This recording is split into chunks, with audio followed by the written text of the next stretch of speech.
Bismillahirrahmanirrahim. Assalamualaikum warahmatullahi wabarakatuh.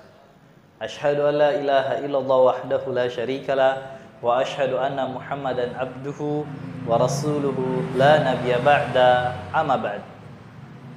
Selamat pagi anak-anak Ustaz semuanya. Alhamdulillah, semoga kita senantiasa dalam lindungan Allah, dicurahkan rahmat, dibukakan pintu untuk memahami syariat-syariat Allah ya.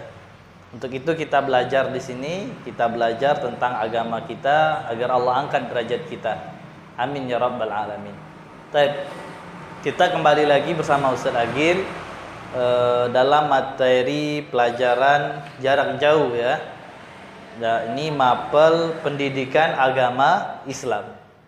Nah, pada pekan kemarin sedikit kita sudah baca tentang kisah Nabi Daud alaihissalam, di mana Nabi Daud berhasil mengalahkan seorang raja yang zalim. Raja siapa? Raja Jalut ya, Raja Jalut. Ingat-ingat ya, kita sedikit mengingat materi yang kemarin. Sehingga sampai Nabi Daud alaihissalam berhasil mengalahkan Raja Jalut. Kemudian pada masa tua Nabi Daud alaihissalam diangkat sebagai nabi, rasul dan juga seorang raja di Bani Israel. Nah, pada pekan ini kita masuk ke materi yang baru. Kita masuk ke materi tentang fadilah atau keutamaan rasa malu. Keutamaan malu. Jadi sifat malu itu anak-anak Ustaz ada baiknya ya, bahkan baik. Al-haya kulluhu khair. Malu itu semuanya baik, asal dipakai atau ditempatkan di tempat yang sesuai ya. Seperti malu dalam berbuat maksiat atau malu dalam berbuat dosa. Nah, ini malunya yang bagus ya. Karena ditempatkan di tempat yang baik. Dan dalam malu ini Rasulullah Shallallahu alaihi wasallam pernah bersabda dalam sebuah hadisnya, beliau katakan, al-iman syu'batun bid'un wa sab'una syu'bah. Al-iman bid'un wa sab'una syu'bah. Iman itu terbagi menjadi 70 cabang. Iman terbagi menjadi 70 cabang. Ada banyak cabang-cabang keimanan. Yang paling tinggi adalah qaulun la ilaha illallah. Ini keimanan yang paling tinggi tingkatnya adalah la ilaha illallah. Maksudnya apa? Menegakkan kalimat Allah, menyebarkan kalimat Allah, menyebarkan ajaran Islam dan seterusnya. Dan adnaha, iman yang paling rendah apa anak Ustaz? Anak-anak Ustaz tahu pasti. Iman yang paling rendah imatatul aza anil tariq. Ya, menyingkirkan gangguan dari jalan. Kalau kita lagi jalan ada duri, kita ambil, kita singkirkan, kita buang. Ini termasuk keimanan yang paling bawah ya. Atau kita sedang jalan, lihat sampah, diambil. Kalau kita masih tergerak hatinya, ketemu sampah, ketemu halangan di jalan, kita ambil, kita buang ke tempat sampah, alhamdulillah, berarti masih ada iman di dalam hati kita. Yang bahaya kalau kita lihat sampah, lihat gangguan di jalan, tidak tergerak hati kita untuk menyingkirkan gangguan tadi, berarti sudah dipertanyakan. Hati-hati, warning ya, keimanan kita berada di tingkat yang mana. Nah, dalam hadis itu dikatakan al-haya'u syu'batun minal iman. Rasa malu termasuk dari bagian keimanan. Nah, jadi rasa malu adalah bagian dari keimanan. Dalam hadis lain dikatakan al-haya'u la ya'ti illa bi khairin. Rasa malu itu tidaklah mendatangkan kecuali kebaikan. Asalkan tadi ditempatkan di tempat yang sesuai, yang baik. Misal tadi contohnya malu saat mau buang sampah sembarangan, habis jajan sampahnya dibuang sembarangan. Malu nggak? Malu, makanya kita buang ke tempat sampah. Alhamdulillah kalau ada rasa malu berarti masih ada iman. Kemudian misal malu kepada Allah.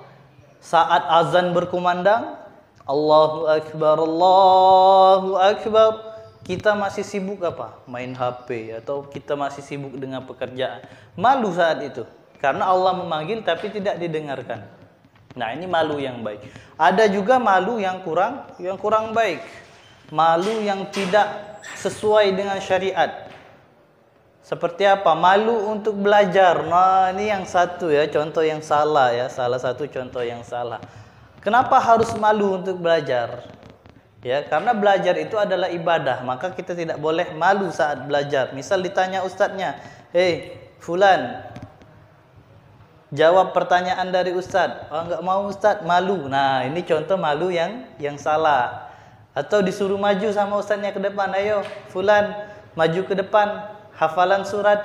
"Enggak mau ustadz, malu." Nah, ini juga termasuk contoh malu yang salah. Ya, tidak boleh malu dalam belajar. Kita hanya dibolehkan malu kepada Allah dalam hal-hal yang bersifat maksiat atau hal-hal yang membawa dosa dan seterusnya, maka kita boleh malu untuk tidak melakukannya karena malu kepada Allah Subhanahu wa taala. Tapi dalam kebaikan kita tidak boleh malu-malu. Ya.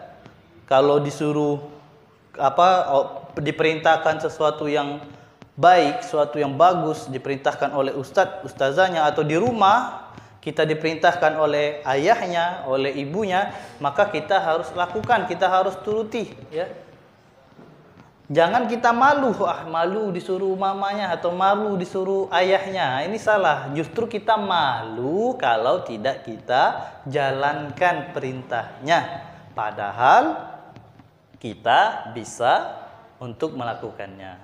Nah, ini berkaitan dengan rasa malu. Jadi rasa malu itu semuanya baik.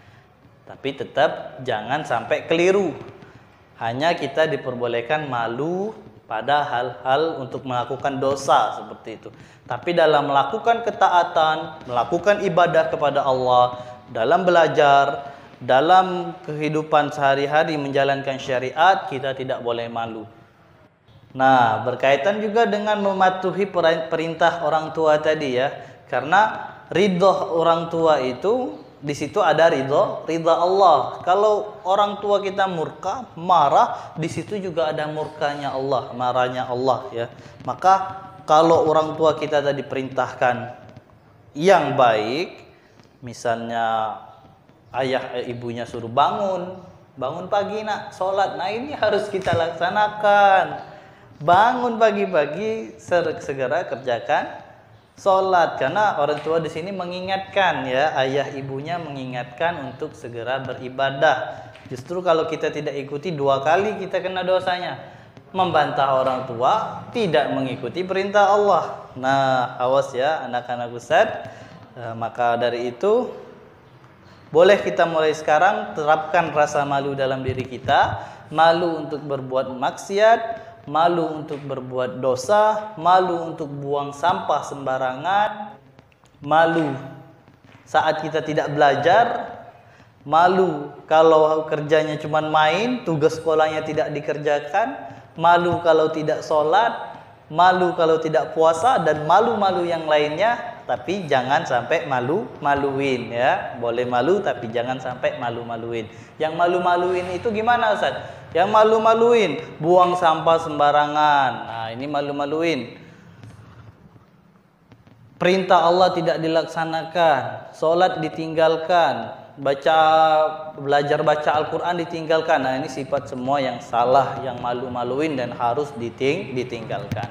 Nah, ini sedikit cerita Ustadz, materi Ustadz tentang rasa malu. Untuk yang kurang jelas, yang kurang paham, boleh tanya Ustadz lewat WhatsApp ya, boleh langsung tanya Ustadz lewat WhatsApp. Mungkin sampai sini materi yang Ustadz berikan. Terima kasih. Wassalamualaikum warahmatullahi wabarakatuh.